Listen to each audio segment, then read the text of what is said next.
last time we met Belshazzar, now Belly's dead. It's an occupational hazard if you knock what God has said. As Daniel came to tell him, God had said no more. For a final look at Daniel's book, here's episode 4.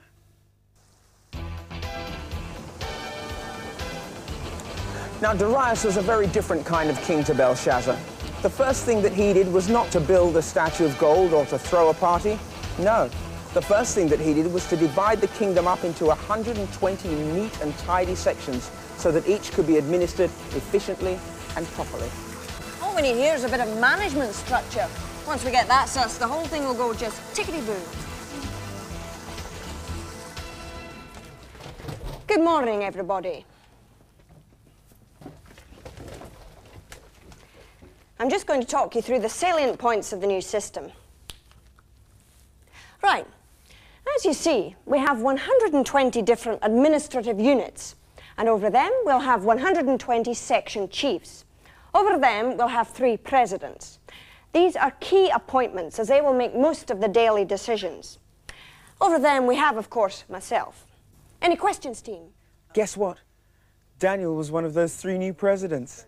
The king recognized in Daniel qualities he just couldn't afford to miss. Indeed. The initial forecast suggests that we should move into profitability within 3 months.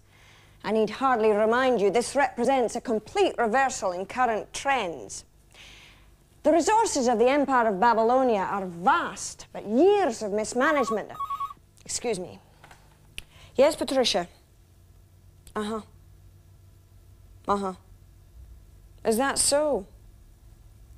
What do the boys from marketing think? Well, in that case, I say buy the lot, Patricia. Thank you. As we all know, we have quite a clean-up operation here.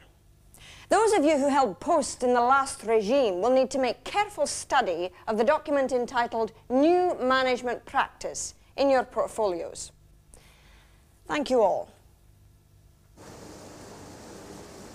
Daniel's bookkeeping, timekeeping, and where necessary, secret keeping were exemplary. He was always the first to clock in the morning and one of the last to leave at night. And he was full of good ideas. Darius got used to turning to him whenever he had a knotty business problem to solve.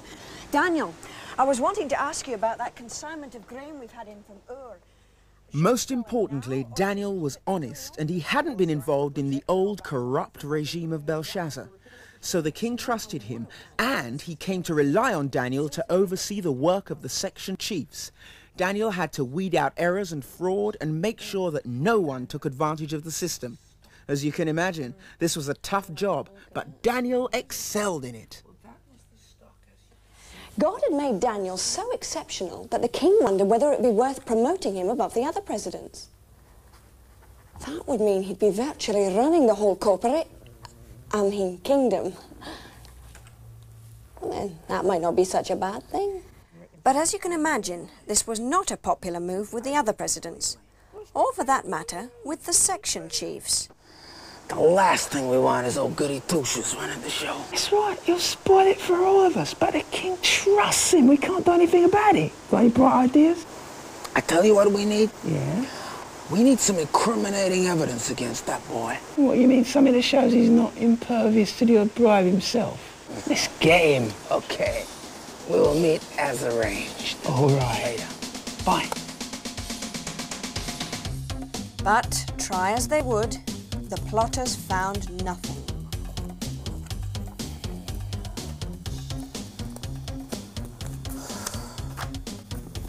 Nope.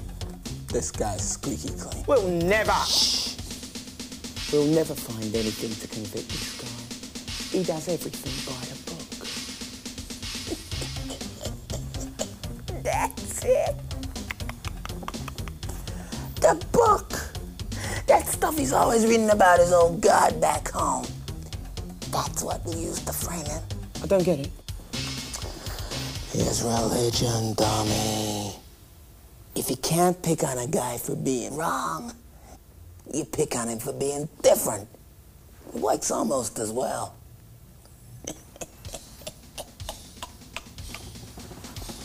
So the next day, the plotters went to see the king.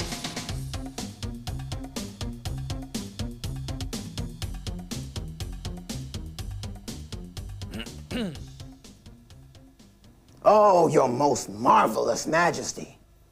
Live forever. Statistically, that is most unlikely, but yes. What is it that you want? Oh, sire, we have come up with a plan which we thought you might like. What is it?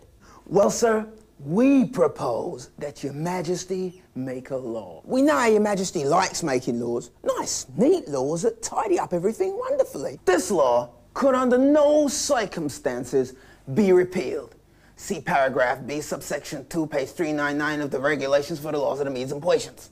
What is it that you're getting at? This law would say that people would worship only you for 30 days. Anybody found praying to any other god during that time would be thrown into the den of lions that you keep as a deterrent. What would be the point of such a law? Your people want to honor you, sir. That's right. They yearn to show their gratitude through your efficient government. They want to show me honor for my efficiency? They're longing to show you honor. Very well. I will make such a law. Here it is, sir. All prepared for you in triplicate. Right then. I will sign it.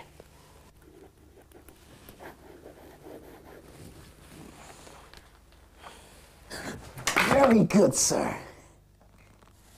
Why is my loyal subject Daniel not with you today? Daniel?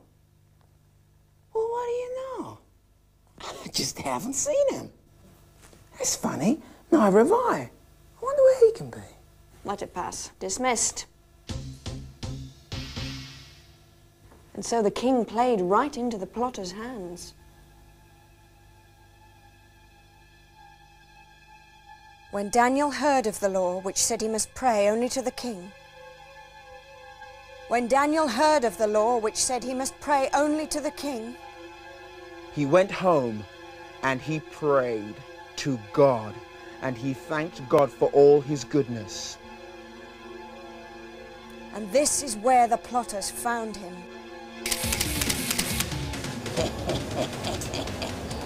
This is all the evidence we need, boy. Back in the palace, the plotters brought the king their news. All available Abyssinian collateral. Thank you. Sir, didn't you make a law the other day? Something about not worshiping any god except yourself? You know I did. What of it? Well, sir, Daniel appears to be ignoring your law. When we last saw him, he seemed to be praying to his own God. At least 3 times a day. What?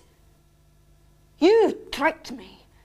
You had this plan laid out for Daniel all along, and I, like a fool, fell into it. Patricia, get me my best lawyers up here immediately. I must find a loophole in this law. But by evening, Darius had to admit defeat. No loophole could be found. Sir, am I right in saying that according to the laws of the Medes and Persians, a law once published can never be revoked? You know that you are. Yeah, I thought so. Never mind. We'll send a wreath. Poor Darius. It must have been tempting to break the law. After all, he was king, wasn't he? Yeah, but the king was so hot on making laws that he couldn't just make a law one week and then break it whenever it suited him. But what about Daniel? He could have pretended to worship the king for a couple of weeks. Surely God would understand under the circumstances. But Daniel had given himself wholeheartedly to God. Yeah. That's what commitment is. You can't just compromise when the going gets tough. Daniel. Yes, my lord. Daniel, I hope, I really pray that the God whom you serve so loyally can save you from this. Go, throw him to the lions. I cannot look. So Daniel was thrown into a filthy pit where hungry lions roamed. The stench from the place was unbearable as fresh air never got in there.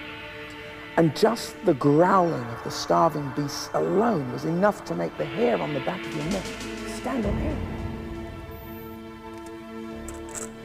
A great stone was rolled across the entrance, so there was no chance of Daniel escaping in the night.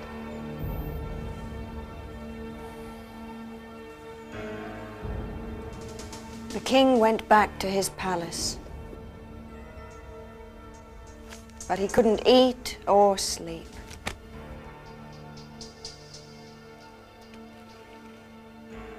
He kept thinking about his friend.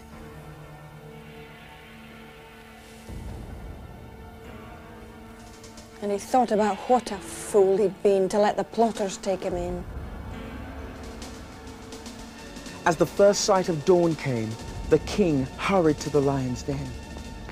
It wasn't a cold morning, but the king found himself trembling as he hurried along.